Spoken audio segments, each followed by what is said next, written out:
Kenalkan, saya Drancarilo Setiawan. Kenalkan nama saya Aaron Hansa Putra. Perkenalkan, nama saya Hafiz Dharma Saputra Hardiono.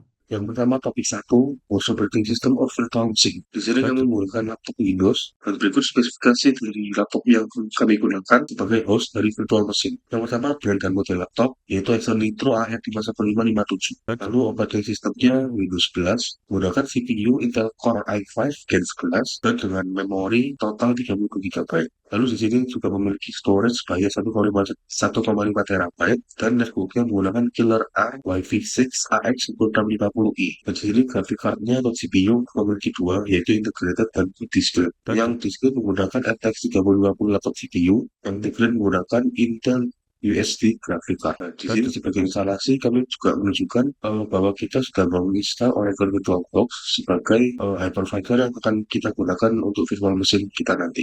Di sini ada buktinya juga dan siap digunakan untuk Oracle VirtualBox-nya. Nah, saya ingin berfokus pada menilai performa host machine dari ketiga kondisi yaitu idle, normal, dan heavy stress. Ini kenapa saya menilai host VM karena apapun yang terjadi pada host VM itu akan berdampak juga kepada guest VM-nya juga. Nah, jadi pada skenario idle, CPU itu usage-nya sekitar 10%. Nah, kondisi ini itu ideal karena hypervisor itu masih punya banyak ruang untuk menjalankan vCPU. Tidak ada juga waktu still time, yaitu ketika VM ingin menggunakan CPU, tapi hypervisor-nya itu menolak karena CPU-nya masih dialokasikan untuk proses yang lain. Nah, kalau still time itu nol, VM itu dapat merasakan performa yang lebih cepat. Nah, tapi saat masuk ke normal load, ini sudah CPU-nya itu naik ke 64%. Ya, ini masih aman sebenarnya. Tapi pada stress test, ini jadi 82% dan juga kita melihat speed-nya menurun dari 3,91 GHz menjadi 3,47 GHz. Nah, ini artinya ada throttling, yaitu dibatasinya thermal gitu supaya CPU tidak overheat. Nah, kalau semisal clock speed-nya itu turun, instruksi per detik yang dijalankan virtual machine juga akan menjadi turun. Dan hypervisor juga mulai kesulitan melakukan scheduling, sehingga dapat membuat virtual machine mengalami delay. Nah, lanjutnya adalah memory. Pada saat idle, in use-nya masih 17,7 dan available-nya 13,8 GB, masih cukup besar. Lalu cache-nya juga masih 12 GB. Jadi ini hostnya itu masih mampu menyimpan file dan data sementara di RAM gitu. Lalu kalau cache-nya besar maka mempercepat operasi I/O juga karena datanya itu diambil dari RAM dan bukan dari disk. Nah, tapi saat load test ini juga masih banyak, yaitu available-nya 10,5 GB dan cache-nya 10,7 GB. Tapi pada saat stress test ini sudah mulai bahaya, yaitu available memory-nya sekitar 4,1 GB serta cache-nya sekitar 4,1 GB juga. Nah, ini pertanda memory pressure, yaitu kondisi ketika operating system mulai kekurangan RAM dan juga harus membuang cache dan ya alokasi memori baru. Jika tekanan ini itu naik lagi, nanti sistem host itu akan masuk ke swapping. Nanti virtual machine juga akan semakin lama karena harus menunggu proses tersebut. Nah, jadi ini membuat VM-nya itu menjadi lebih stagnan dan lebih nge-lag. Disk ini di semua skenario itu berjalan cukup baik. Jadi ini active time-nya itu 0 sampai 1%, lalu average response-nya itu 0,2 milisecond. Lalu read dan write speed-nya itu kayak cukup stagnan karena ini masih idle 0 sampai sekitar 80,3 kilobytes per second. Nah, lalu selanjutnya adalah pada saat loaded. Ini juga kurang lebih sama, tapi ya kurang lebih sama. Kemudian pada stress state ini baru active time-nya itu mulai terlihat lah, ada sampai di grafik ada sampai sekitar 8%, lalu average response time-nya itu masih sampai 0,9 milisecond. Tapi ini masih termasuk cukup cepat. Karena umumnya kalau anggapannya bermasalah itu di atas 10 ya di atas 10 milisecond lah ya. Nah, bagi virtual machine ini tuh artinya access storage akan cepat, sehingga kalau workload-nya tinggi sekalipun hostnya itu masih punya bandwidth I/O yang sangat besar sebelum menjadi bottleneck. Nah, terakhir adalah network. Nah, pada saat kondisi idle, trafficnya itu sangat rendah, hanya 400 kilobit per second dan 128 kilobit per second. Lalu untuk yang loaded juga masih kisaran 1 sampai 4 megabit per second. Dan pada stress test ini cukup naik, yaitu pada resolusi sampai 51 megabit per second. Tapi angka ini tuh kayak termasuk cukup kecil dibandingkan NIC modern, yaitu biasanya 1 gigabit per second. Nah, itu tidak ada tanda network saturation, yaitu ketika kondisi ketika bandwidth dari host itu penuh, sehingga paketnya itu harus menunggu atau di drop gitu. Nah, dengan kata lain, virtual machine tidak akan mengalami latency atau juga ada drop gitu. Nah, jadi kesimpulannya, kalau ada lag pada virtual machine, maka yang perlu dipantau adalah CPU atau memorinya.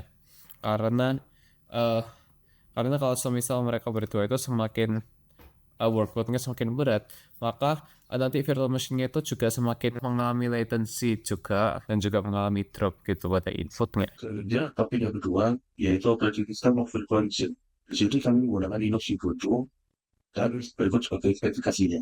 Karena kami dari operating systemnya yaitu Ubuntu 24.04, global number 64 bit. Kemudian CPU-nya menggunakan 6 core, memori Gen 11 sebagai 16,8 GB untuk memori dan 4,3 GB untuk slot. Kemudian total pelipatannya total 75 GB. Lalu downloadnya yaitu dari si full MT desktop.net. Dan display-nya menggunakan video memori dengan 16 MB totalnya dan graphic controller VNS VGA. Dan untuk instalasinya kami tunjukkan bahwa jika Oracle VirtualBox kami sudah menginstal atau men-setup virtual machine dan siap digunakan. Pada skenario pertama ini, yaitu idle state tidak membuka apa-apa. Untuk CPU-nya, overall usage di 1,1%, merata untuk 6 virtual CPU-nya, dan kisaran 0,7 sampai 1,5%. Ini menandakan stable workload. Untuk memori, ada total memori 16,8 GB, dengan use hanya 1,4 GB, dan swap use-nya masih 0. Untuk memori tergolong healthy karena berada di plateau graph. Untuk disk, reading speed-nya 0, sangat rata. Writing speed-nya rata-rata di 0, namun ada spike beberapa kali di kisaran 2-90 KB per second. Spike menandakan keaktifan pergerakan disk untuk writing, dan pergerakan disk ini di bawah 50 Mbps menandakan low throughput atau tidak ada aktivitas signifikan. Untuk network, rata-rata 0 byte per second dengan spike beberapa kali kisaran 20-200 byte per second. Sending speed rata-rata di 0 dengan spike beberapa kali di kisaran 20-150 byte per second. Untuk network stable. Sekarang kita akan lanjut untuk skenario 2, yaitu normal workload dengan membuka browser 3 tab dan 1 tab live stream YouTube dengan buka Steam tetapi idle. Overall usage ini sangat fluktuatif ya untuk CPU-nya, kisaran di 65%, di mana ada fluktuasi di 35-100%. Ada beberapa yang virtual CPU-nya hampir 100% juga ini di sini penyampaiannya, dan kritikal untuk beberapa kali. Distribusi workload-nya tetapi cukup merata, hanya virtual CPU 5 yang cukup ringan dibandingkan yang lainnya, dan virtual CPU 2 dan 4 ini bekerjanya lebih berat. Untuk memorinya tetap 16,8 GB, use memorinya 3,8, mengalami peningkatan 2 kali lipat dari idle state. Untuk swapnya tetap 0, dan di sini terlihat ada gradual climb sedikit sebelum stagnan. Untuk disk, reading speed-nya tetap 0, writing speed-nya rata-rata 706 kbps dengan spike beberapa kali di kisaran 0,5 sampai 12 Mbps. Terjadi peningkatan sekitar 100 kali lipat dari idle state. Uniknya, writing speed ini lebih tinggi dibandingkan reading speed selama kita analisis untuk skenario pertama dan skenario kedua. Dan pergerakan disknya ini masih di bawah 50 Mbps. Tidak ada aktivitas signifikan, namun frekuensinya bertambah. Network ini receiving speed-nya fluktuasi cukup sering dengan rata-rata sekitar 200 kbps, tetapi ada spike hingga 800 kbps. Sending speed kisaran di rata-rata 13,9 kbps. Dari keduanya terjadi peningkatan sebesar 1000 kali lipat kurang lebih dari idle state. Terjadi frekuensi fluktuatif yang dimana adanya pergerakan naik turun cukup tidak seragam ke seragam untuk receiving state-nya.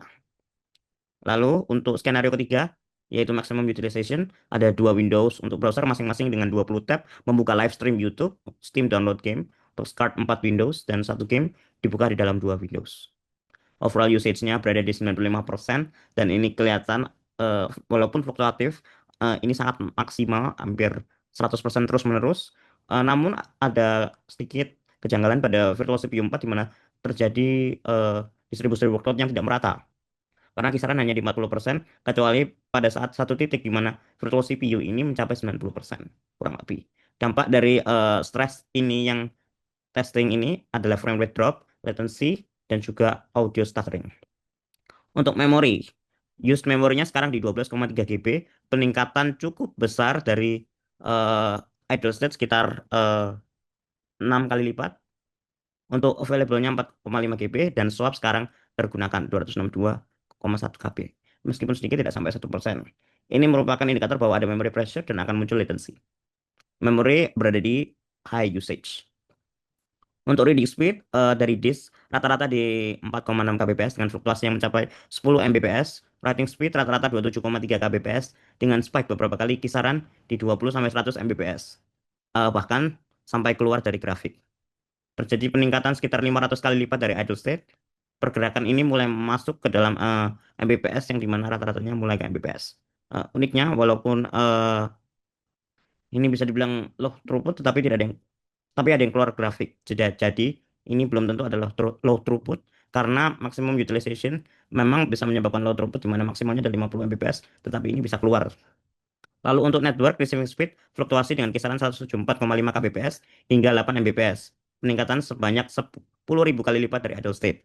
Untuk sending speed kisaran rata-rata 51,7 kbps dengan peningkatan sebanyak 4.000 kali lipat dari idle state. Grafik menunjukkan sebuah anomali karena selama kita testing skenario, pergerakan pada sending itu sangat kecil sedangkan receiving itu masih cukup normal untuk pergerakannya. Sekian, terima kasih.